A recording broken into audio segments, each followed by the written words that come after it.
माझे मन लागो तुझे चरणी विहित, विहिताचं मागणं आहे. आणि संसार व्यसनी पडो नेदी निषिद्ध मागणं आहे. देवा काय काय कर, अमुक अमुक अमुक अमुक कर आणि हे हे हे हे करू नको.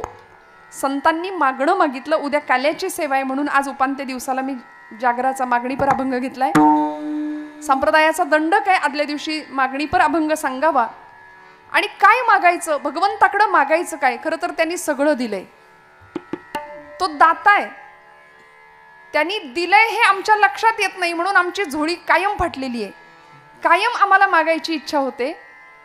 जे वांछिले ते तू दिले कल्पद्रुमा, हे आदिमा हे अंतिमा, हे आदिमा हे अंतिमा. या मातीचे आकाश तू. बघा ना, या उत्सवी सृष्टीमध्ये त्यांनी आपल्याला जन्माला घातलं. हा पहिला मोठा उपकार आहे त्याचा आपल्यावरती. मनुष्य जीवन म्हणून, मनुष्य देह म्हणून जन्म दिला, नरदेह दिला. या नरदेहीचे निज्ञाने सच्चिदानंद पदवी घेणे, एवढा अधिकार नारायणे कृपावलोकने दिधला. बर देह असा दिला, नाही केलं आंधळं, नाही केलं पांगळं, उत्तम अव्यंग देह दिला, अव्यंग शरीर दिलं. दुर्लभात दुर्लभ असलेल्या गोष्टींपैकी आचार्य म्हणतात दुर्लभम त्रयमेव इतत् देवानुग्रह हेतुकम मनुष्यत्वम. पहिली गोष्ट मिळाली आम्हाला, मुमुक्षुत्वम, मोक्षाची इच्छा असणं. आम्हाला मोक्ष मिळाला पाहिजे. कुठल्या गावाला मिळतो मोक्ष, कुठे मिळतो मोक्ष. माऊली म्हणते येथे मोक्ष असे आयता श्रवणा माझी. इथं आयता मोक्ष आम्हाला मिळालाय. मुमुक्षुत्वम. आणि तिसरी गोष्ट आहे महापुरुष संश्रया, साधू संतांचा संग, सत्पुरुषांचा सहवास. या तीन गोष्टी अत्यंत दुर्लभ आहेत आणि त्या साधकाला मिळाव्यात. आम्ही मनुष्य म्हणून जन्माला आलो ना, आता या दिशेने आमचा प्रवास सुरू झाला पाहिजे. तुकोबरायांचा तो प्रवास होता.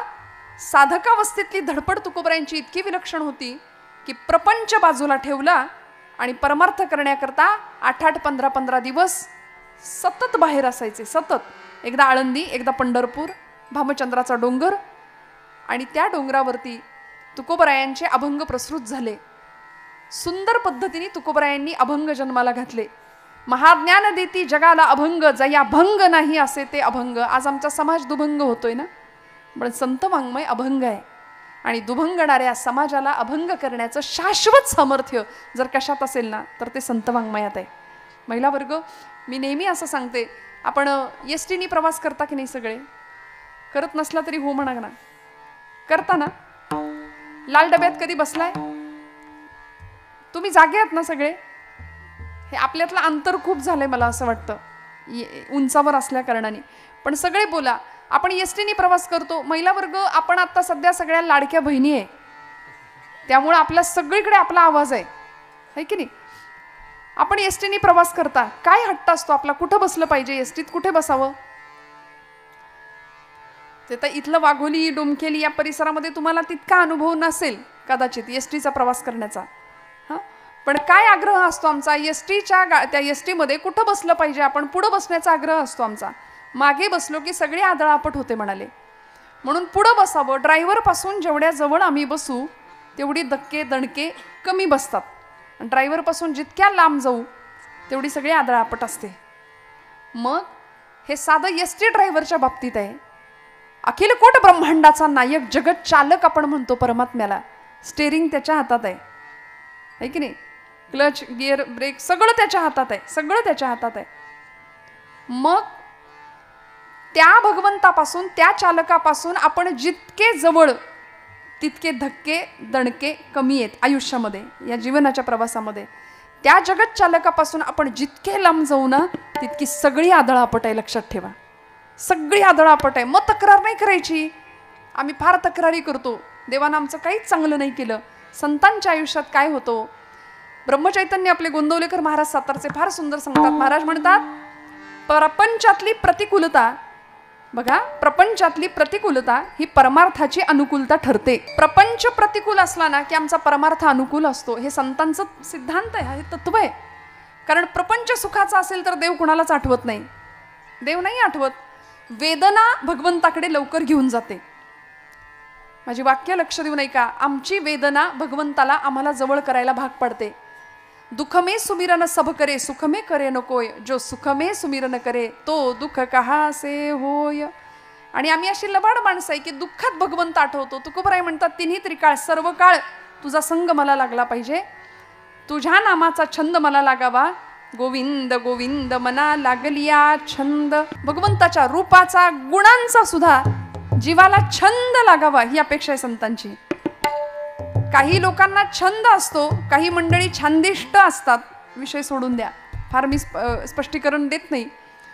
पण कुणाला काय आवडतं. आपण भगवंताच्या विषयीचा वर्णन करत असताना देवाला आपण आदी म्हणतो. आदी, अनादी. भगवंत कसा आहे? अनादी आहे. माझे गुरुजी म्हणायचे देव अनादी आहे, आपण सगळे नादी आहे. कुठल्या ना कुठल्या नादात अडकलेलो आहोत. प्रपंचानी एवढं आम्ही, आणि मग तक्रार करतो प्रपंचानी आम्हाला धरलंय, संसार सुटतच नाही. खरं सांगा, संसाराने आपल्याला धरलंय की आपण संसाराला धरलंय? संसार सुटत नाही असं आपण सहज बोलून जातो, पण वस्तुस्थिती हे की आपण संसारातनं बाजूला व्हायला तयार नाही. सुनबाई आली आहे घरात, पण तरी सुद्धा चहा साखर कुठं ठेवलाय याच्यातनं आमचं लक्षच बाहेर जात नाही. संसार आम्हाला सोडत नाही असं नाही, आम्ही संसाराला सोडत नाही. दृष्टांत सांगितला तुकोबरायांनी, प्रमाणाने सिद्ध केला. राजाने एक माकड पाळलं होतं आणि ते माकड घेऊन, प्रधानाला घेऊन राजा जंगलात गेला. त्या माकडाला दिसेल असं एका झाडाच्या ढोलीमध्ये एक मुठभर फुटाणे टाकले. कुणी? त्या प्रधानाला सांगितलं. ते फुटाणे टाकले आणि ते माकड धावत गेलं. त्या ढोलीमध्ये फुटाणे घेण्याकरता त्यांनी हात आत घातला आणि मूठ भरून फुटाणे माकडाने घेतले. आता मुठीचा आकारमान, हाताचा आकारमान वाढलं. जाताना हात सहज गेला आतमध्ये, येताना काही केले, हात बाहेर यायला तयार नाही. गरज कशाची होती हो? मूठ सोडण्याची गरज होती ना. मूठ सोडली असती, फुटाणे खाली पडले असते, हात बाहेर निघाला असता. मुठीचा आकारमान वाढल्यामुळे हे माकडाचं चाललंय बरं का. हा, मुठीचा आकारमान वाढल्यामुळे हात बाहेर यायला तयार नाही. गरज काय होती? फुटाणे सोडण्याची. हात बाहेर आला असता. पण मूठ सोडायची नाही, फुटाणे सोडायचे नाही. तर राजाने एक युक्ती केली. त्या प्रधानाला सांगितलं, एक पेढ्यांचं ताट आण. भरपूर मस्त पेढ्यांनी भरलेलं, अगदी शुद्ध खव्याचे पेढे छानपैकी समोर ठेवले माकडाच्या. आणि त्या माकड पेढ्यांकडे पण पाहतंय, पण मूठ सोडायला तयार नाही. माकड पेढ्यांकडे सुद्धा पाहतंय आणि मूठ सोडायला तयार नाही. गरज काय? मूठ सोडायची. फुटाणे सुटले, पेढे मिळतील. पण फुटाण्यांनी भरलेली मूठ असल्या कारणाने हात बाहेर येईना, पेढेही नाही, फुटाणेही नाही. आमचंही असंच झालंय. डार्विनचा उत्क्रांतीवादाचा सिद्धांत आमची पोरं शाळेत शिकतात की नाही? आम्ही कुणाचे वंशज आहोत, आमची उत्क्रांती कुणापासून झाली? शाळेत म्हणे शिकवतात माकडापासून आमची उत्क्रांती झाली. हे असलं काही डोक्यात घ्यायचं नाही. पोरं शाळेत शिकू द्यात, घरी आल्यावर पोरांना सांगायचं असं काही नाही, आपण माकडापासून नाही तयार झालो, आपण मनूचे वंशज आहोत. मनूचे म्हणून आपण मानव आहोत. हा, माकडासारखं वागतो आपण कधी कधी, हा विषय वेगळा आहे. म्हणून तर अशी उदाहरणं संतांना सुद्धा द्यावी लागली. माकडाने फुटाणे हातात घ्यावेत, हात सुटत नाही, सोडण्याची इच्छा होत नाही. तसं आमचं झालंय. संसार आम्हाला सुटत नाही असं नाही, आम्ही सोडायला तयार नाही. म्हणून कसं असावं? यथा कमलपत्राक्ष. संतांनी सांगितलं, कमळाचं पान जसं पाण्यात राहून कोरडं राहतं ना, तसं आम्हाला संसारात राहता येईल का हो? मग म्हणले, ताई तुम्ही कर्तृत्व शून्यता शिकवता का? काहीच करायचं नाही का? संतांनी तर आधी कर्तृत्ववाद नाकारलाच आहे. असं आमची तरुण पिढी बऱ्याचदा आपल्या बुद्धीचे तारे तोडते. काय सांगितलं तुकोबरायांनी? काहीच करायचं नाही म्हणले. ठेविले अनंते तैसे चिराहावे, चित्ते असो द्यावे समाधान. अरे बाबा, म्हटलं तसं नाहीये तुकोबरायांना म्हणायचं. संतांनी कर्तृत्ववादाला नकार नाही दिला, उत्तम कर्तृत्व करायचं. महाराज म्हणाले, जोडोन या धन उत्तम व्यवहारे. पण पुढचं वाक्य आम्ही सिरियसली घेत नाही, ही आमची अडचण आहे. महाराजांचा अभंग आहे, जोडोन या धन उत्तम व्यवहारे, आम्ही तेवढंच करतोय. पण पुढची ओळ आहे, उदास विचारे वेच करी. म्हणून बाबा आमट्यांना कधीतरी विचारावं श्रोते हो, जगातला सगळ्यात श्रीमंत माणूस कोण आहे? प्रचंड धन ज्याच्याकडे तो श्रीमंत आहे का? ज्याच्याकडे प्रचंड श्रीमंती आहे तो श्रीमंत आहे का? बाबा आमटे म्हणाले, माझ्या जगातली किंवा माझ्या आयुष्यातली खरी श्रीमंती काय असेल आज हजारो कुष्ठरोग्यांना नवीन जीवनदान दिलं, आनंदवनाची स्थापना केली. बाबा आमट्यांचं केवढं मोठं चरित्र आहे आपण सगळे जाणता. पण बाबा आमट्यांचं यशस्वी जीवन काय असावं त्यांना विचारावं. यशस्वी होणं म्हणजे नेमकं काय, श्रीमंत असणं म्हणजे नेमकं काय. बाबांनी सांगावं, माझ्या पुढच्या पिढ्यांमध्ये, पुढच्या 4 पिढ्यांमध्ये भावंडांमध्ये कधीच भांडण नाही होणार संपत्ती करता. बरं का, आज वितभर जमिनीच्या तुकड्या करता, बांधाच्या एवढ्याशा तुकड्या करता एकमेकांचे खून पाडणारे बांधव बंधू आपण समाजामध्ये पाहतोय. पण माझ्या पुढच्या पिढ्यांमध्ये संपत्तीच्या वाट्यासाठी, हिश्श्यासाठी माझी पिढी कधीच भांडण नाही करणार. भांडण झालं तर ते सेवा कुणी कुणाची कशी किती करायची याच्यावरून होईल म्हणाले. प्रचंड त्यागमयी जीवन. त्यामुळे जीवनाचा खरा आनंद गवसला, खरं सुख कशातही सापडलं. आणि संतांचंही तेच आहे. प्रपंच सोडा असं महाराजांनी आम्हाला सांगितलंच नाही. समर्थ म्हणाले, प्रपंच करावा नेटका, फाटकं तुटकं जगणं संतांनाही मान्य नाही. उत्तम नेटकच. दासबोधात ओवी आहे, प्रपंची असावे सुवर्ण, परमार्थी पंचीकरण. बघा सोनं कसं आहे आता, असावं की नाही प्रपंचात सुवर्ण. महिला वर्ग आपल्याला आवडतं सगळ्यांना. समर्थ म्हणतात, प्रपंची असावे सुवर्ण पण परमार्थी पंचीकरण. सगळ्याचा मोह असावा, सगळं जोडावं, जोडून या धन उत्तम व्यवहारे. पण अशी उदास विचारे वेच करण्याची वृत्ती तुमच्या माझ्या मनामध्ये निर्माण व्हावी ही संतांची अपेक्षा आहे. मग हे सगळं जीवन कधी आम्हाला कळतं किंवा हे सगळं कधी घडतं, तेव्हाच जेव्हा खऱ्या आनंदाची प्राप्ती होते. तुकोबरायांना त्या आनंदाची प्राप्ती झाली म्हणून तर प्रपंच ठेवला ना बाजूला, गेले भामचंद्राच्या डोंगरावरती. जन विजन झाले आम्हा विठ्ठल नामाप्रमाणे म्हणाले. जन आणि विजन सारखंच. वन पट्टण एक भाव, अवघा झाला एक.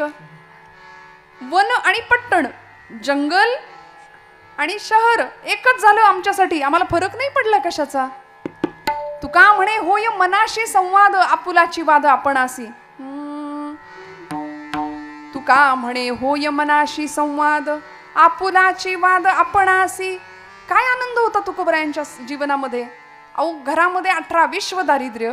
कधीतरी आवला आईनी विचारावं, आईसाहेबांनी, धनी तुम्ही रोज पांडुरंगाचं पाय पकडण्यासाठी जातायसा, पण माझ्या संसाराची धुळधाण झाली त्याच्याकडे बाईस बघा की. महाराज म्हणायचे, आवले चिंता करू नको, ज्यानं चोच दिलीये तो चारा देणार आहे.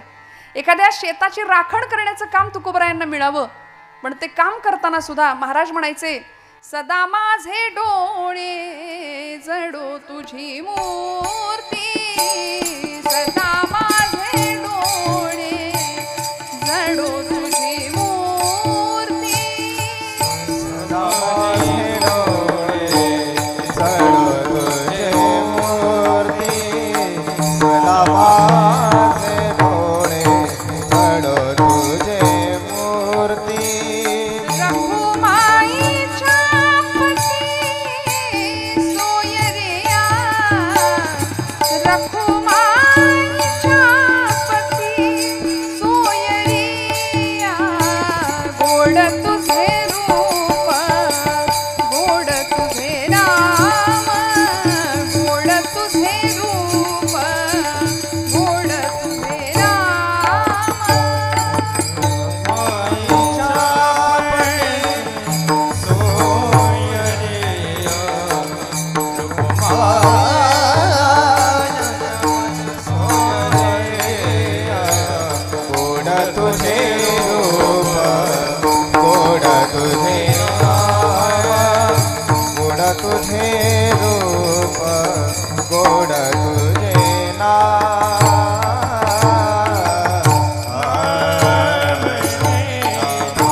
तुझे नाम. एकच ध्यास लागला की त्याच्या वाचून आता जीवन चैन नाही पडत, कशातच करमत नव्हतं ना.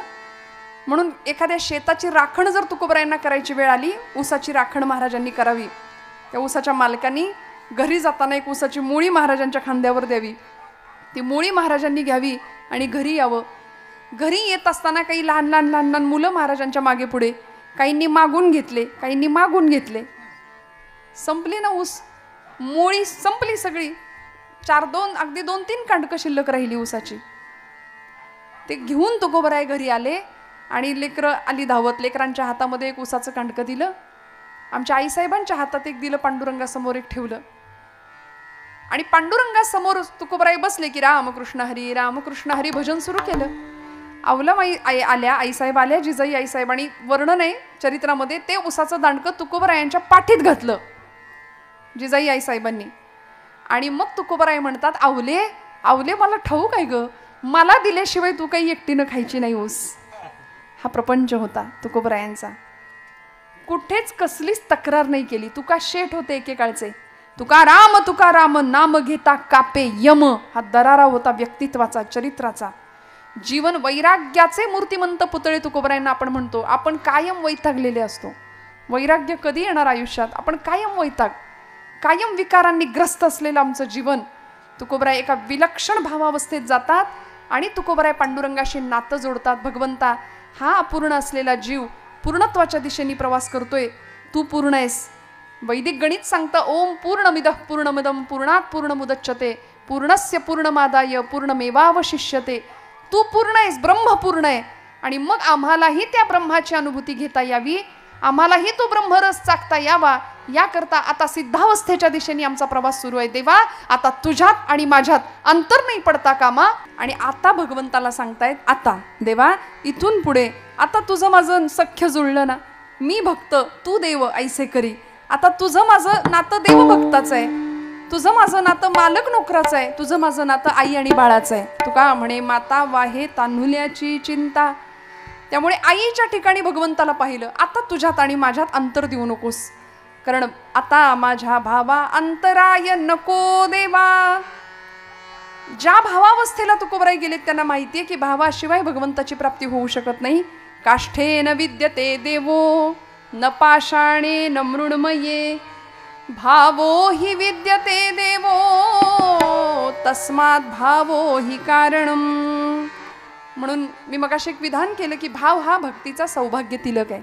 एखादी सौभाग्यवती स्त्री आहे, सगळे अलंकार परिधान केलेत पण कपाळाला कुंकू नाही लावलं, तसं ते जसं दिसेल ना तसं भक्तीमध्ये भाव जर नसेल ना तर त्याला काहीच उपयोग नाही, अर्थ नाही. देव भावाचा भुकेलाय, थोर प्रेमाचा भुकेला हाची दुष्काळ तयाला.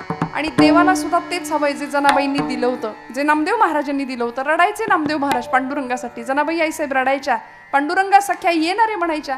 आणि भगवंत एका पायावर यायचा सुद्धा. जनी जाय पाणीयासी मागे धावे ऋषिकेशी, जनी जाय पाणीयासी. जनाबाईंनी पाण्याला जावं, भगवंतांनी मागे मागे धावं. मने सहित वाचा काया अवघे दिले पंढरीराया. सगळं भगवंताला देऊन टाकलं होतं आणि भाव भगवंताच्या पायाशी स्थिर केला होता, चरणांशी, की आता तुझ्याशिवाय आम्हाला दुसरं काहीही नाही. अन्याश्रयाणाम त्याग हा इति अनन्यता. हा अनन्य शब्दाचा अर्थ शास्त्रकार सांगतात, इतर कुठल्याही आश्रयाचा त्याग आणि एकच आश्रय प्रभुचरणांचा. इतका दृढ भाव भगवंताच्या चरणी दृढ व्हावा की आपुला तो एक देव करूनी घ्यावा, तेणे विण जीवा सुख नोहे. भगवंत एक, बस, त्याच्याशिवाय दुसरं काही नाही. निष्ठावंत भाव भक्तांचा स्वधर्म निर्धार हे वर्म चुको नये. वाटेल ते झालं तरी चालेल. तुका म्हणे प्राण करा देवासी अर्पण. जीवनातल्या सगळ्या क्रिया तिथंच येऊन थांबतात. आणि भगवंत सुद्धा भगवद्गीतेमध्ये म्हणाले, यत् करोषि यदश्नासी यज्जुहोसी ददासी यत् तपस्यसी कौंतेय तत्कुरुष्व मदर्पणम. तू जे जे कर्म करशील ना ते सगळं मला अर्पण कर, असं देव भगवद्गीतेत सांगतायत बरं का. आम्ही माणसं अशी लबाड आहे, चला म्हणाले देव सांगतोय कुठलंही कर्म करा, मला अर्पण करा, माझ्या ठिकाणी येऊन पोहोचा. एखाद्या चोराने चोरी करताना जर असं म्हटलं, स्वामी म्हणाले भिवू नकोस, मी तुझ्या पाठीशी आहे, असं कर्म चालणार नाही. माऊलींना सत्कर्माची अपेक्षा आहे. त्यामुळे तया सत्कर्मी रती वाढो भूता परस्परे पडो मैत्र जीवांचे. जे जे कर्म करू. बरीच मंडळी समाजातली संध्याकाळ झाली की सरकार मान्य होतात. असं कर्म देवाला अर्पण करून चालणार आहे का? नाही हो, नाही चालणार. तुम्ही जे सत्कर्म कराल ते भगवंताच्या चरणी अर्पण करा. बोले न ते होवो तुझे चिस्तवन. काय करायचं? वाचेनी नाम घेऊ भगवंताच्या विषयीच. बोलू ऐसे बोले जेणे बोले विठ्ठल डोले. डोळ्यांनी पाहायचंय, भगवंतालाच पाहायचंय. आता भगवंत सोडून लोकांना काय पाहावं असं वाटतं हा ज्यांचा त्यांचा प्रश्न आहे. पण तरी सुद्धा काय बघायचं असेल, डोळे तुम्ही घ्या रे सुख, पहा विठोबाचे मुख. अहो प्रत्येक इंद्रियाला काम दिलं आणि माऊलींनी तर क्रांतिकारक प्रतिज्ञा केली ज्ञानेश्वरीमध्ये, या कारणे मी बोलेन, बोली अरूपाचे रूप दावीन, अतिंद्रिय परिभोगवीन, इंद्रिया करवी, या कारणे मी बोलेन. माऊली प्रतिज्ञा घेतात. माऊलींचा खरं तर हा स्वभाव नाही, आईचा मायेचा स्वभाव आहे ज्ञानोबरायांचा, पण एखाद्या वेळी क्रांतिकारक प्रतिज्ञा घेतात आणि म्हणतात, या कारणे मी बोलेन, बोली अरूपाचे रूप दावीन, अतिंद्रिय असलेला निर्गुण असलेला परमात्मा मी या इंद्रियांना त्या अतिंद्रियाचा भोग घडवून आणीन. भगवंताला पाहण्याची दृष्टी संतांकडे विकसित झाली आणि मग भावाचे प्रकार सुद्धा आम्हाला शास्त्रकारांनी सांगितले. शांत भाव आहे, सख्य भाव आहे, दास्य भाव आहे, वात्सल्य भाव आहे आणि माधुर्य भाव आहे. 5 प्रकार सांगितले. अनेक प्रकारांनी भगवंताला बांधता येतं या भावामध्ये. शास्त्रकारांनी सुभाषित सांगितलं, व्याधस्याचरणं ध्रुवस्य च वयो विद्या गजेंद्रस्य का जातिर्विदुरस्य यादवपतेर उग्रस्य किं पौरुषम कुब्जायाः कमनीय रूपमधिकं किं तत्सुदाम्नो धनं भक्त्या तुष्यति केवलं न च गुणैर्भक्ती प्रिय श्रीपतिः. अन्य कुठल्याही गुणांनी भगवंत प्रसन्न होत नाही. महाराजांना माहिती आहे, देवा भावाच्या बळावर तू माझ्या जवळ आलास ना, आता माझ्यात आणि तुझ्यात अंतर पडू देऊ नकोस. कशामुळे देव प्रसन्न झाला? व्याधस्याचरणं, आचरण बघून देव प्रसन्न होतो असं म्हणावं तर व्याधाचा आचार काय होता, पण देवानी कृपा केली. व्याधस्याचरणं ध्रुवस्य च वयो, वय बघून देव कृपा करतो असं म्हणावं तर ध्रुव बाळाचं वय किती होतं श्रोते हो? लहान लेकरू होतं ते. नारदांची कृपा झाली, आईचा आशीर्वाद मिळाला, जंगलात गेला आणि तपश्चर्या करून भगवंताला प्राप्त करून घेतलं, अढळपद प्राप्त झालं.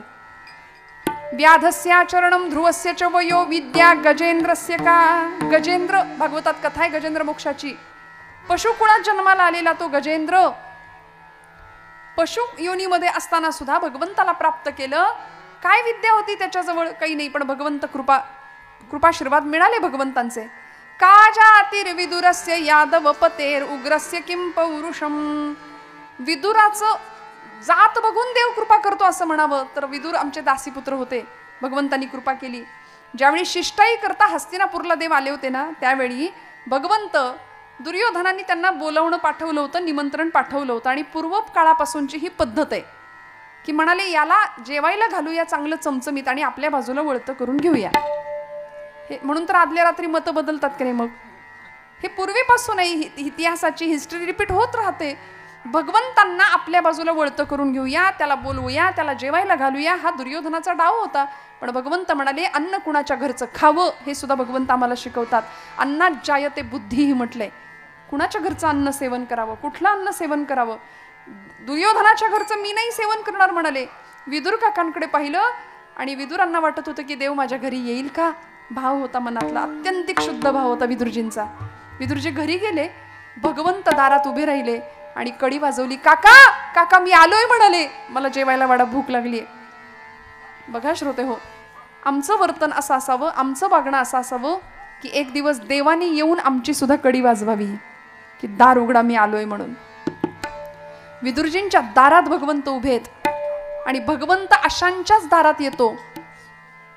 द्वारकेचा राणा पांडवा घरी भगवंताच्या चरणाशी. याचं कारण देव दारात गेला, विदुर काकांच्या घरी आला, जेवायला वाडा म्हणाले. विदुरजींचं अन्न सेवन करावं, पूर्णत्व प्राप्त करून दिलं जीवनाला. काजातिर्विदुरस्य यादवपतेर उग्रस्य किं पौरुषम. उग्रसेन यादवाचं पौरुष काय होतं, काय पराक्रम होता?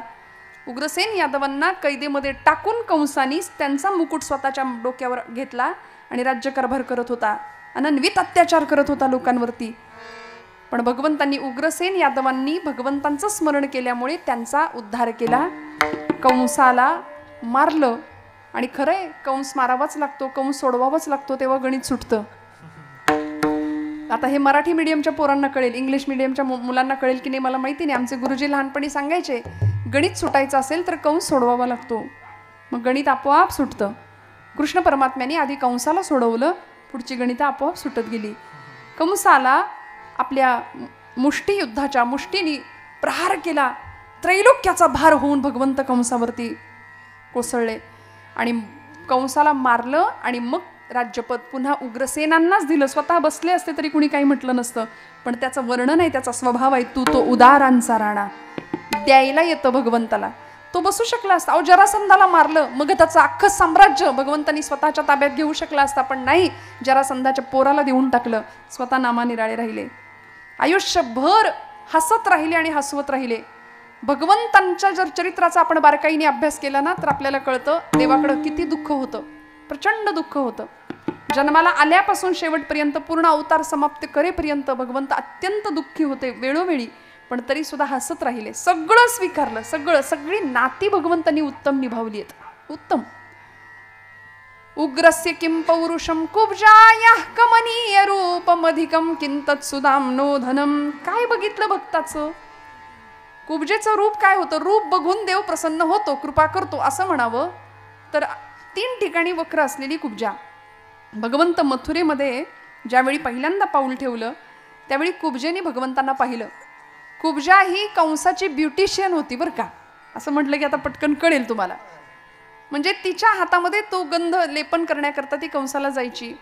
आणि ब्युटिशियन किंवा आता ज्यांचं पार्लर आहे की नाही त्या महिलांना कळेल मी काय म्हणते. त्यांना एक सेन्स असतो की कुठला हेअरकट चांगला दिसेल, या ड्रेसवर कसा मेकअप चांगला दिसेल, नाही का. तसं तिचा तो सेन्स होता. तिला भगवंतांना पाहिल्याबरोबर तिला असं वाटलं की मला याला सजवायचंय, जो मुळात सुंदर आहे त्याला सजवायची इच्छा झाली. किती सुंदर होता हो देव, किती सुंदर होता. नाथबाबांनी वर्णन केलं, कृष्ण मूर्ती होय गे कळो आली सोय गे, कृष्ण मूर्ती होय गे कळो आली सोय गे, कृष्ण मूर्ती होय गे कळो आली सोय गे, कृष्ण मूर्ती होय गे कळो आली सोय गे. प्राणाचाही प्राणू पाहता, प्राणाचाही प्राणू पाहता, सुख सांगो काय गे, तुळशी माळ गळा गे, कस्तुरीचा टिळा गे, तुळशी माळ गळा गे, कस्तुरीचा टिळा गे, तुळशी माळ गळा गे, कस्तुरीचा टिळा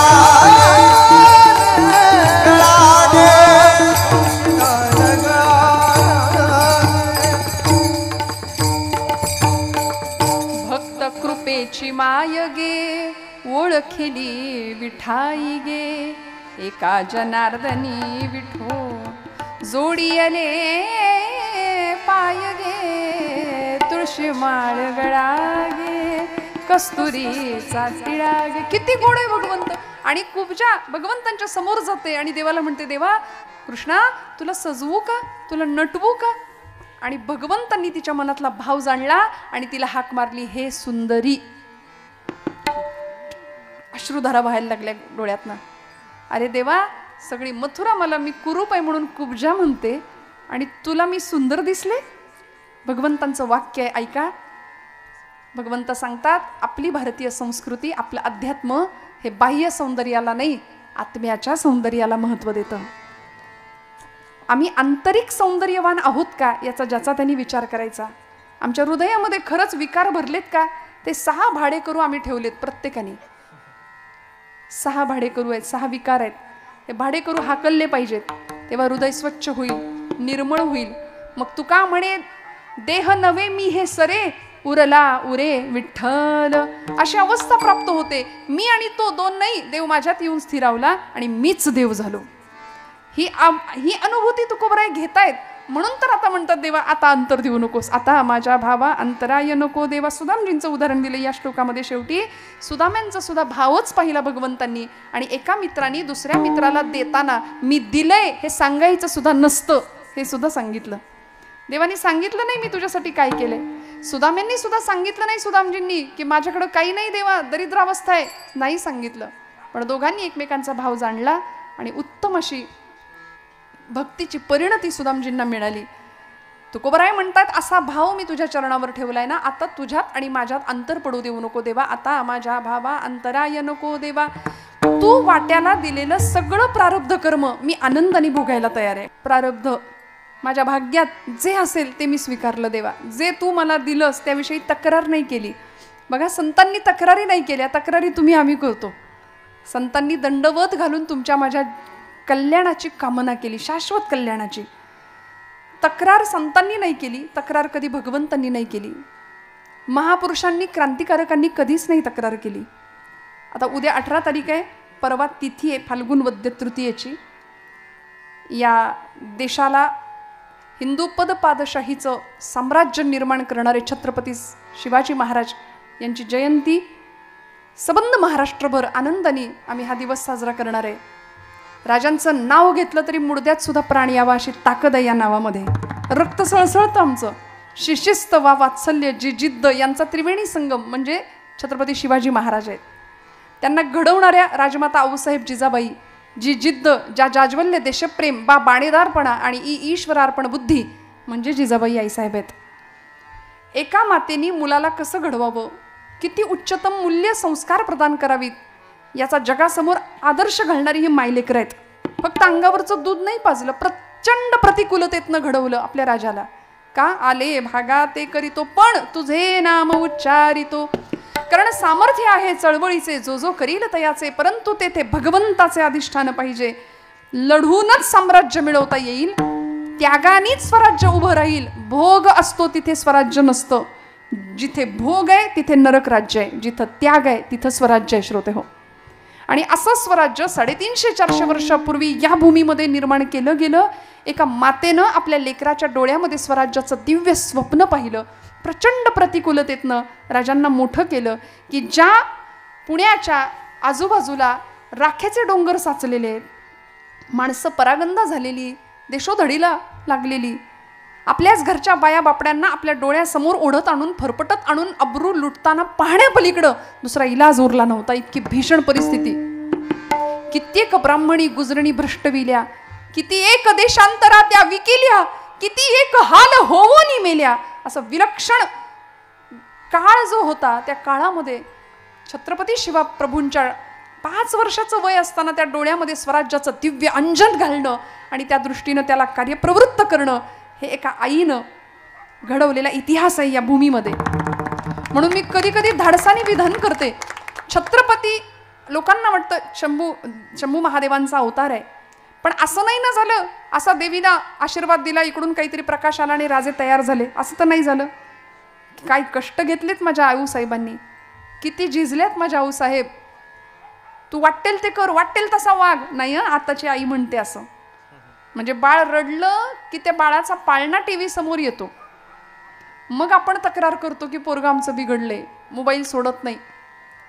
पण आमच्यावर खूप मोठी जबाबदारी आहे. वडीलच जर रोज पानपट्टीवर जात असतील तर मुलगा दुसरं काय करणार आहे? काय जबाबदारी असेल? प्रचंड प्रतिकूलतेतनं स्वराज्याचं ध्येय एकनिष्ठतेने सांभाळलं आणि त्या दृष्टीने प्रवास केला, त्या दृष्टीने वाटचाल केली, त्या दिशेने. म्हणून तर स्वराज्यावर आलेली सगळी विघ्न पचवली. आले भागा ते करीतो, तुझे नाम उच्चारितो. तुकोबरायांना गुरुस्थानी छत्रपती शिवप्रभू समजतात, मानतात आणि महाराज भक्ती आणि शक्तीचा सुरेख संगम राजांच्या जीवनामध्ये भरतात. इकडे समर्थ राष्ट्रगुरु समर्थ रामदास स्वामी राजांना क्षात्र तेजाचं उत्तम स्फुल्लिंग त्यांच्या जीवनामध्ये प्रज्वलित करतात.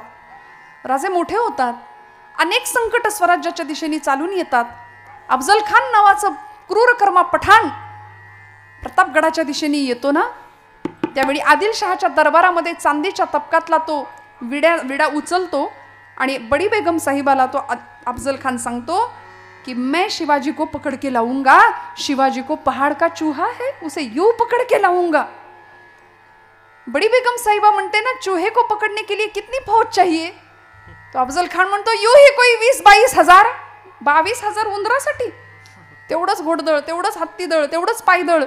किती वर्ष चालेल म्हणाले मोहीम? अफजल खान म्हणतो 3 बरस तक चलेगी ये हमारी मोहीम. त्यालाच खात्री नव्हती की मी राजाला मारू शकेन की नाही. पण ज्यावेळी अफजल खान नावाचा क्रूरकर्मा पठाण महाराष्ट्राच्या दिशेने येतो आणि हिंदूंच्या भावना दुखवण्याकरता तुळजाभवानीला हात घालतो, कारण ही भवानी राजाला ताकद देते ना, मग हिला फोडली पाहिजे म्हणून आपल्याच लोकांना सांगून देवीच्या गंडकी शिळेची मूर्ती आणायला लावतो. घाण घातला जगदंबेवरती, खाडकन मूर्ती आपटली, ठिकऱ्या झाल्या आमच्या आई जगदंबेच्या मूर्तीच्या. जाती घेऊन माणसं बोलवली होती, भरडली माती, रांगोळी केली आणि प्रांगणात पसरली. आणि अफजल खान म्हणतो मैंने परमात्मा की मिट्टी बनाई है कोई मई का लाल जो मिट्टी से परमात्मा को फिर से पैदा कर सके। आता छत्रपती शिवप्रभू विचार करतात, काही नाही मला जमतच नाही, आता मी जातो, असं जर राजे म्हणले असते तर तो आत्मघात ठरला असता. पण राजांना कृष्ण नीती माहिती होती. प्रचंड संयमाने निर्णय घेतले. जगदंबेवर घण घातला हे कळालं, किती यातना झाल्या असतील, सगळं सहन केलं. आले भागा ते करीतो, पण आई वचन दिलं तुळजाभवानीला, तुझ्या अपमानाचं उसनं फेडल्याशिवाय जाणार नाही, पंढरपूरच्या पांडुरंगाचं उसनं फेडल्याशिवाय इथून जाणार नाही, हे वचन द्यावं. आणि तो अपमान, ते उसनं फेडण्याकरता संयम राखला. अफजल खानाला स्वराज्याच्या टप्प्यामध्ये प्रतापगडाच्या पायथ्याशी आणलं. पण अफजल खानाच्या मोहिमेवर जाताना काय भाग्य आहे श्रोते हो, ऐका. आपण अफजल खान वधाची कथा नेहमी ऐकता, पण आपल्याला ही गोष्ट बऱ्याचदा ज्ञात नसते की यावेळी जिजामाऊलींचा निरोप राजे घेत होते. त्यावेळी जिजामातोश्री सांगतात, राजा प्रसंग बाकाय, जीवावर उदार होऊन तुला लढावं लागेल शिवबा. आता तुमच्या पश्चात स्वराज्याची ही ठिणगी जी पडली आहे ना, ती प्रज्वलित होत राहिली पाहिजे. आता इथे स्वराज्य आकाराला येण्यापासून वंचित होता कामा नये. तुमच्या पश्चात सुद्धा स्वराज्याचं काम टिकलं पाहिजे, वाढलं पाहिजे चंद्राच्या कलेप्रमाणे. या मोहिमेमध्ये तुम्हाला दगाफटका होऊ शकतो राजे. हे कोण सांगते? आई सांगते. आणि राजे, या मोहिमेमध्ये जर तुम्हाला काही दगाफटका झाला तर तुमच्या पश्चात स्वराज्य चाललं पाहिजे, याच्याकरता मृत्यूपत्र लिहा. जिजाऊ माऊली आपल्या पुत्राकडून मृत्यूपत्र करून घेते. काय कठोर मन असेल आमचं असतं, आमच्या लेकाचा काही त्रास नाही, उठ म्हणलं की उठतो, बस म्हणलं की बसतो, अगदी वडिलांच्या वळणावर गेलाय. म्हणजे आम्हाला जे मिळालं नाही ते सगळं लेकरांना मिळावं इतकी आमची अपेक्षा असते ना. त्यामुळं मग नाही हा शब्द ऐकायची सवय नाही राहत आमच्या लेकरांना. सगळं मिळतं, मागायच्या आधी मिळतं, दिलेल्याची किंमत राहत नाही. 16व्या वर्षी तोच मुलगा आपल्या आईबापाला विचारतो, तुम्ही आमच्यासाठी काय केलं, काय केलं आमच्यासाठी. आणि मग त्यावेळी खाडकन डोळे उघडतात, अरे रे कितीही करा. म्हणून ब्रह्मचैतन्य महाराज आमचे म्हणतात, तुम्ही प्रपंचासाठी कितीही करा, कुणीच केलं कुणी म्हणणार नाही, पण माझ्या देवासाठी थोडंसं करा, देव लक्षात ठेवतो, देव लक्षात ठेवतो. छत्रपती शिवप्रभूंनी जगदंबेच्या अपमानाचं उसनं घ्यायचं निर्णय ठरला. इकडे जिजाऊ मातोश्रींनी मृत्यूपत्राची तयारी केली. राजे मृत्यूपत्रावर सही करा, मृत्यूपत्र लिहा. राजे निघाले. सईबाईंचा निरोप घेतला. माझ्या शंभू बाळाला सांभाळ म्हणून सांगितलं. आणि जात असताना आता बाहेर पडणार मोहिमेकरता जी काही थोडीशी फौज फाटा होता तो घेऊन राजे निघालेत. राजांचं बुद्धी चातुर्य आणि राजांची विवेक बुद्धी दोन्हीही पणाला कस लागला होता. बुद्धी चातुर्याचा वाघनकं तयार ठेवली होती जहरी विष लावून. आपल्या सगळ्यांना हा इतिहास माहिती, मी नव्याने नाही सांगत आहे. पण कशाला म्हणतात त्याग, कशाला म्हणतात वाट्याला आलेलं स्वीकारणं. राजे बाहेर पडतात आणि 60-70चा एक अत्यंत वृद्ध असा इसम, म्हणजे राजांच्या मावळ्यांमध्ये भीष्माचार्य म्हणून ज्यांना पाहावं आणि बघावं असे कान्होजी काका जेधे समोर येतात राजांच्या. आणि कान्होजी काका म्हणतात, राजा एकटाच निघालाय सोयर. राजांनी सांगितलं, काका काय म्हणताय, गंमत दाखवू का म्हणले. पत्र बघ अफजल खानानं पाठवले. असं पत्र अनेक वतनदारांना, सरदारांना, देशमुखांना अफजल खानाने पाठवलं होतं. त्या पत्रामध्ये कान्होजी जेधे राजांना सांगतायत, राजा बघ तरी पत्र काय लिहिलंय अफजल खानाने. अरे मला बोलावतोय त्याच्या सैन्यात, राजा मला बोलावतोय अफजल खान आपल्या सैन्यात. अफजल खानाने पाठवलेल्या पत्राचा मजकूर होता, कान्होजी जेधे आपण जुने जाणते बुजुर्ग आहात, स्वराज्याचे पाईक आहात, पण आता तुम्ही ज्याला राजा मानता अशा शिवछत्रपती प्रभूंची चारी मुंड्याची अशी अवस्था होणार आहे या पराभवामध्ये, या युद्धामध्ये. त्यावेळी आता सावध व्हा, आदिलशाहीची चाकरी करा, तुमचं इमान आदिलशाहीच्या पायाशी राखा, आणि हे जर न कराल तर समोर येणाऱ्या परिणामाला तयार राहा. राजा लेकाचा दम देतोय र मला, म्हणले दम देतोय मला, काय करू राजा. छत्रपती शिवप्रभू 27-28 वर्षाचं वय आहे. कान्होजी जेधे 60-70चं वय आहे. भीष्माचार्यांसारखे कान्होजी मिशीला पेळ देत राजाला सांगतायत, राजा काय केलं पाहिजे सांग ना. शिवबाराजे सांगतायत, कान्होजी काका अहो तुमच्याच ओळखीचे उतरावळीची जहागिरी ज्यांना मिळाली आहे असे खंडेराव खोपडे गेले की अफजल खानाकडे. खंडोजी खोपडे फितूर झाले. अफजल खानाने त्यांना बोलावलं, त्याच्या सैन्यामध्ये ते गेले.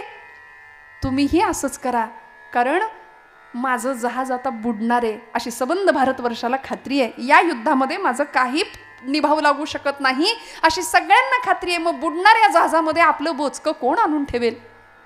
कोण आणून ठेवेल? छत्रपती शिवप्रभूंनी सांगावं, काका अहो माझ्या बुडणाऱ्या जहाजामध्ये स्वतःचं राजा, अरे एक खंड्या गेला म्हणून काही सगळं स्वराज्य गेलं का? काळजी करू नको, 6000 फौज घेऊन आलोय म्हणाले तुझ्यासोबत. जिथं म्हणशील तिथं मोहिमेत उभा राहतो, जिथं म्हणशील तिथं मोहिमेत उभा राहतो.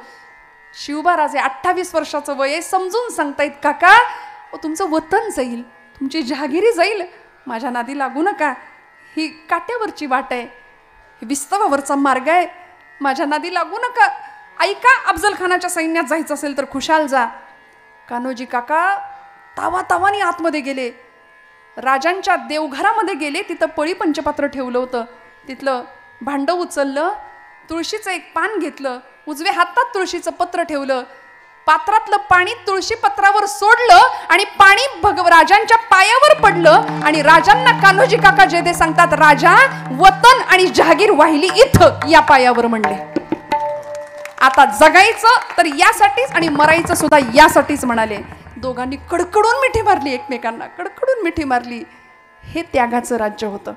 वाटेल त्या परिस्थितीला सामोरं जाण्याची तयारी आहे. तुका म्हणे प्राण करा देवासे अर्पण, देह जाऊ अथवा राहू पांडुरंगी दृढ भाऊ. अरे देहाची पर्वा करतो कोण राजा?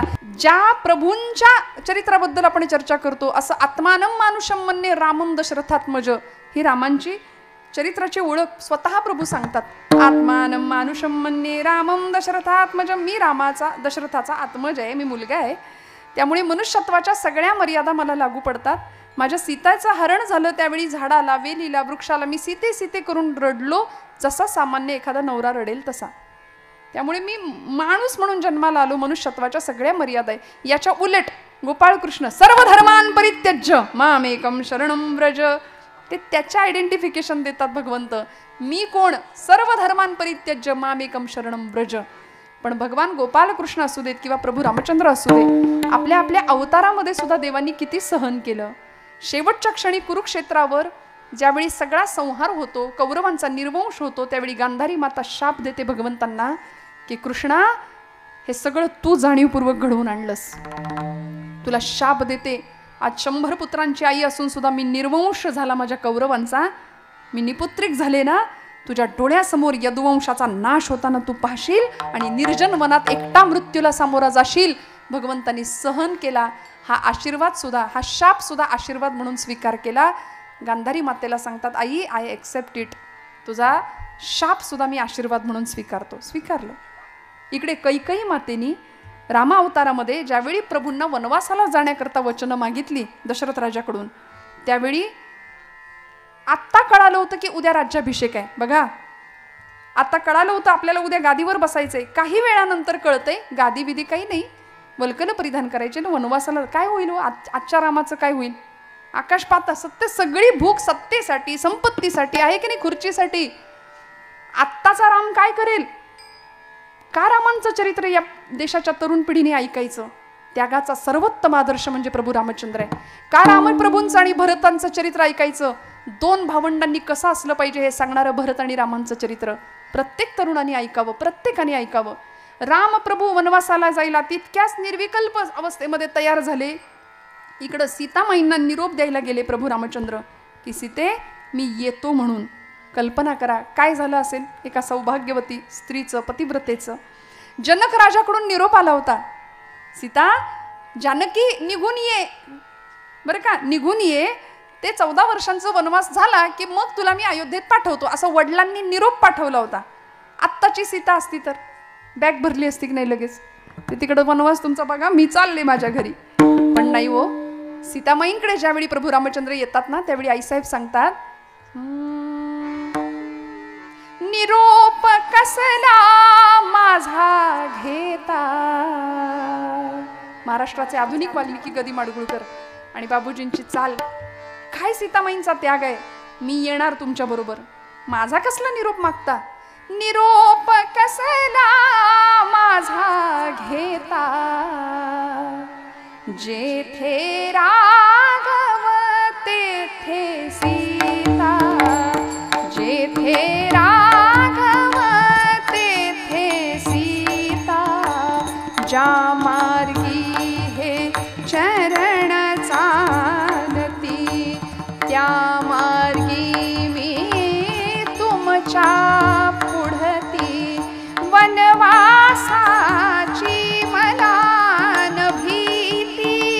संगे आपण भाग्य विधाता, जेथे राघव तेथे सीता, जेथे राघव तेथे सीता.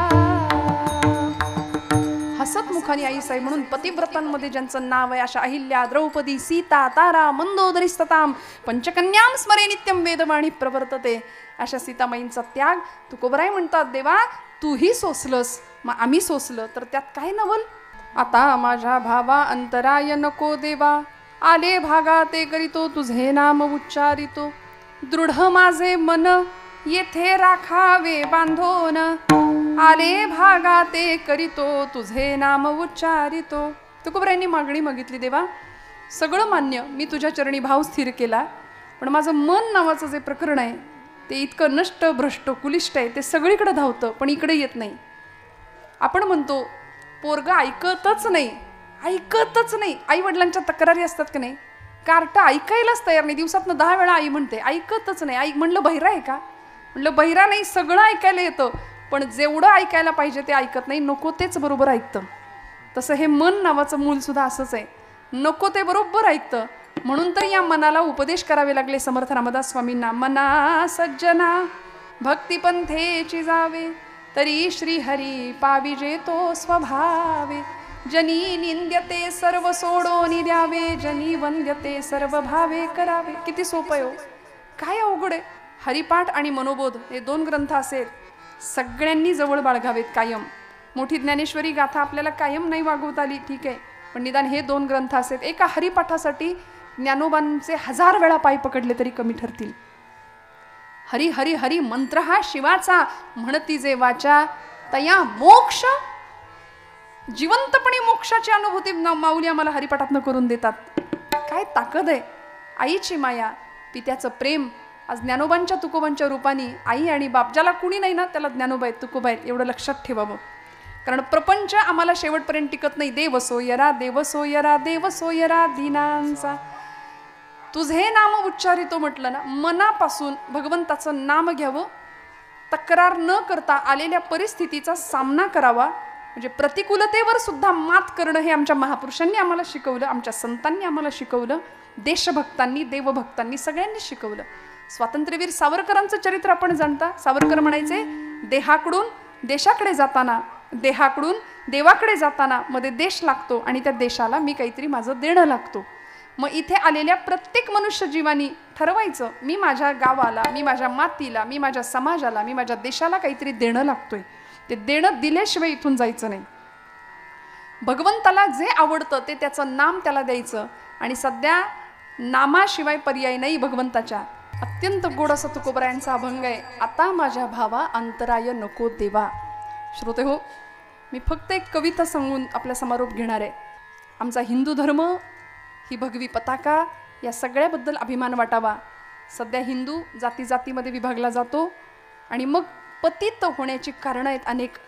त्यामध्ये हे एक कारण आहे की आम्ही जातीपातीत विभागलो गेलो. हा अमुक जातीतला, तो अमुक जातीतला. मराठा या शब्दाची व्याख्या छत्रपतींनीच आम्हाला सांगावी. समर्थ म्हणाले, मराठा ती तुका मिळवावा, महाराष्ट्र धर्म वाढवावा. अवघा मराठा, कोण मराठा? 96 कुळी 92 कुळी मराठा नाही, जो भगव्यासाठी लढतो तो मराठा, जो स्वतःच्या प्राणांची पर्वा न करता भगव्यासाठी धारातीर्थी पडतो तो मराठा. म्हणून आचार्य अत्रेंनी सुद्धा मराठीची व्याख्या सांगितली. कुणाला म्हणायचं मराठी माणूस? ज्याला माझ्या ज्ञानोबरायांची एक तरी ओवी पाठ आहे तो मराठी, ज्याला माझ्या तुकोबरायांचा एक तरी अभंग पाठ आहे तो मराठी, आणि ज्यांनी शिवछत्रपती प्रभूंचा एक तरी गड पायाखालनं घालून आणलाय त्याला म्हणायचं मराठी. किती सोपं आहे. कशाला गोंधळ करून ठेवतो जीवनाचा, आयुष्याचा. इतकं सोपं सहज जीवन असताना सुद्धा आम्ही ते क्लिष्ट करून ठेवतो. नको त्या वादामध्ये अडकतो. वादापेक्षा संवादामध्ये राहावं, चांगलं ऐकावं, चांगलं श्रवण करावं आणि जीवनाचा उत्कर्ष एका छान दिशेने आमचा घडावा. आमच्या येणाऱ्या पिढीसाठी उत्तम आदर्श तयार व्हावेत आणि येणाऱ्या पिढीने सुद्धा आदर्श म्हणून उत्तमांनाच स्वीकार करावं. कारण आता कुणाकडे बघून जीवन वाट चालावी असं विचारावं तरुण पोरांना तर पटकन मनात एखाद्या हिरोईनचं नाव येतं, एखाद्या हिरोचं नाव येतं. प्रोफाईल पिक्चरवर, डीपीवर अशी चित्र लागतात. मदर डे फादर डे आला की तेवढ्यापुरते आई वडील आठवतात. अंतःकरणाच्या प्रोफाईलवर रोज आईचा फोटो असावा, रोज बापाचं चित्र असावं. 500 किलोमीटरवरच्या एखाद्या मित्राला गुड मॉर्निंगचा मेसेज आपण पटकन रिप्लाय करतो, पण घरात असलेल्या आईचा चेहरा सुद्धा आम्ही दिवस दिवस पाहत नाही. या जगातलं सगळ्यात सुंदर स्त्री कोण असा जर प्रश्न विचारला ना माझ्या तरुण भावंडांना, मी सांगेन की माझ्या आई इतकं जगात सुंदर कुणीच नाही, हे छाती ठोकपणे सांगा. कुणीच असू शकत नाही. मगाशी म्हटलं ना आत्मिक सौंदर्य. आई 4 पुस्तकं कमी शिकलेली असेल पण ती अडाणी कधीच नसते, कारण अनुभवांचं अख्खं विद्यापीठ तिच्या रूपाने आपल्या घरात वावरत असतं. म्हणून जिजामातांकडे पाहायचं, म्हणून छत्रपतींचं जीवनचरित्र अनुभवायचं. आणि खरं सांगू का, ज्यांना आम्ही आपलं म्हणतो, प्रपंच करायचा नाही का, उत्तम करायचा. आपली कर्तव्य पार पाडायची नाहीत का, उत्तम पाडायची. पण जीवनाचा अत्यंत कटू असलेलं एक सत्य एका कवितेच्या माध्यमातून सांगून मी आपला समारोप घेणार आहे. खूप गोड कविता आहे. कन्या स्नुषान रूपाची प्रत्यक्ष राम भार्या, पिचली क्षणाक्षणाला कारुण्य रूपी सीता. बघा, कितीही मोठा राजा असू दे, रंक असू दे, भाग्य कुणालाही चुकत नाही. जे प्रारब्धात आहे ते भोगावं लागतं. कन्या स्नुषान रूपांची प्रत्यक्ष राम भार्या, पिचली क्षणाक्षणाला कारुण्य रूपी सीता. कामी तिच्यान आले सामर्थ्य राघवांचे, प्रत्यक्ष वेळ येता कोणी नसे कुणाचे. प्रत्यक्ष वेळ येता कोणी नसे कुणाचे. ऐका बरं. त्यागुनी सूर्यपुत्रा कुंती पुन्हा कुमारी, कर्णास अनुज माता सारेच जन्म वैरी. कौतुक का करावे त्या रक्तबंधनांचे, प्रत्यक्ष वेळ येता कोणी नसे कुणाचे. केली द्युतात उभी साक्षात कृष्ण भगिनी. पांचाली होती, याज्ञसेनी होती, द्रुपद राजकन्या होती, पण काय वाट्याला आलं.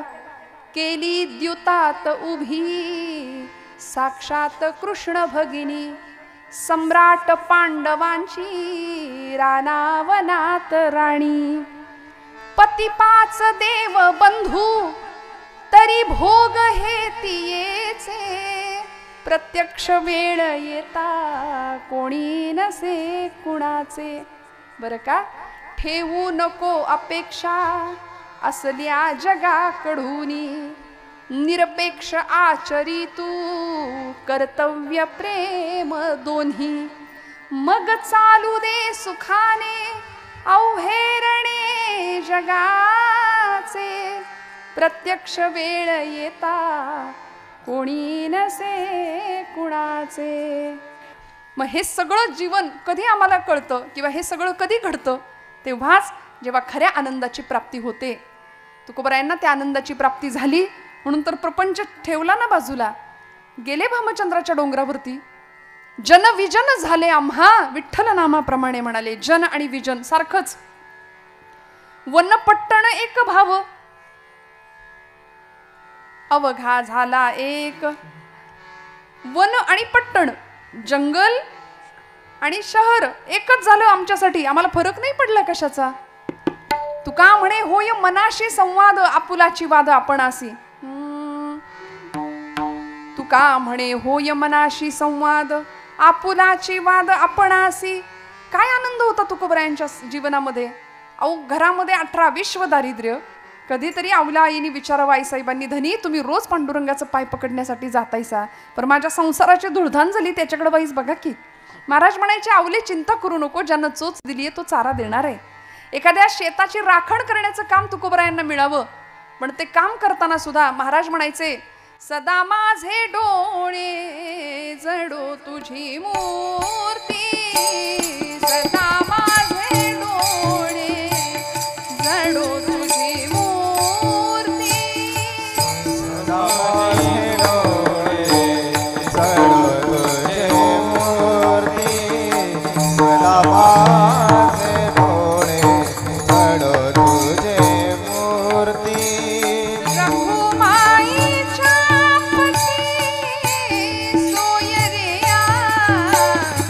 रखुमाईच्या पती सोयरिया गोड तुझे रूप गोड तुझे राम गोड तुझे रूप गोड तुझे राम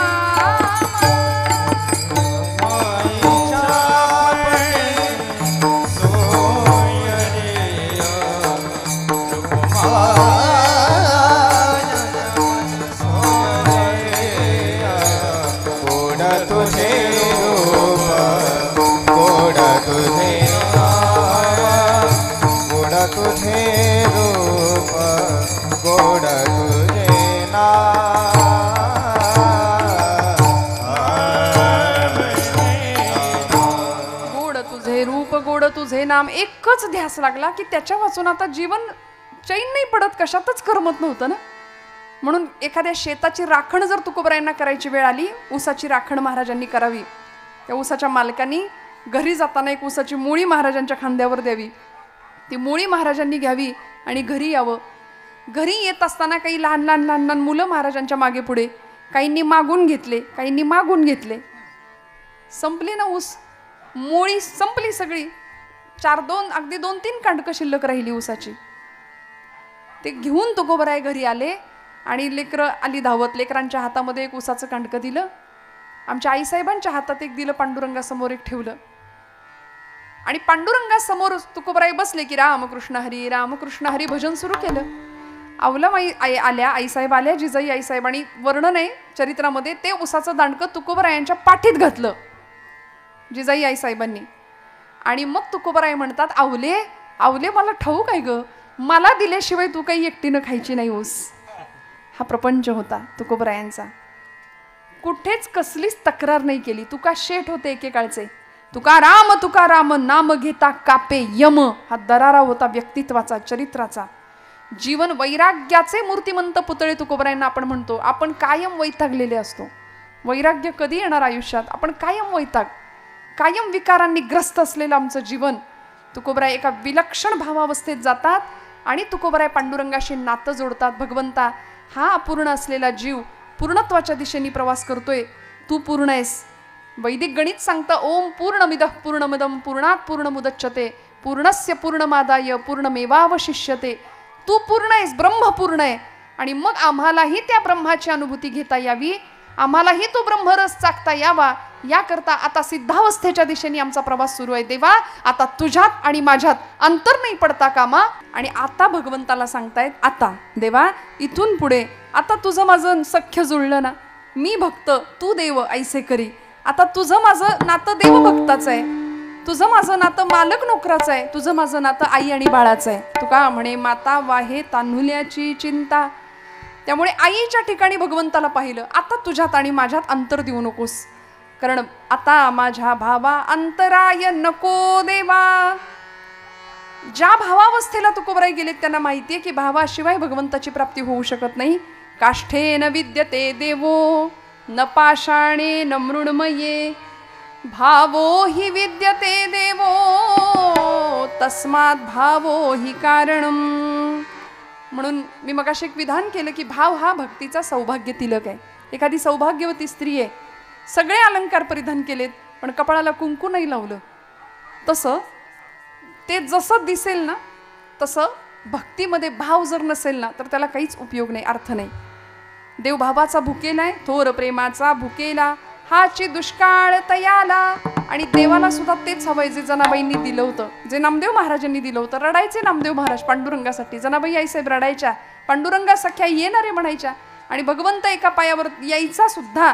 जनी जाय पाणीयासी मागे धावे ऋषिकेशी, जनी जाय पाणीयासी.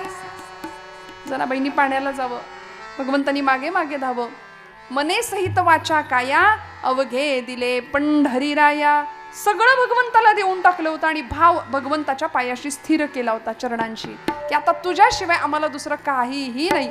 अन्याश्रयाणाम त्याग हा इति अनन्यता. हा अनन्य शब्दाचा अर्थ शास्त्रकार सांगतात, इतर कुठल्याही आश्रयाचा त्याग आणि एकच आश्रय प्रभुचरणांचा. इतका दृढ भाव भगवंताच्या चरणी दृढ व्हावा की आपुला तो एक देव करुणी घ्यावा तेणे विण जीवा सुख नोहे.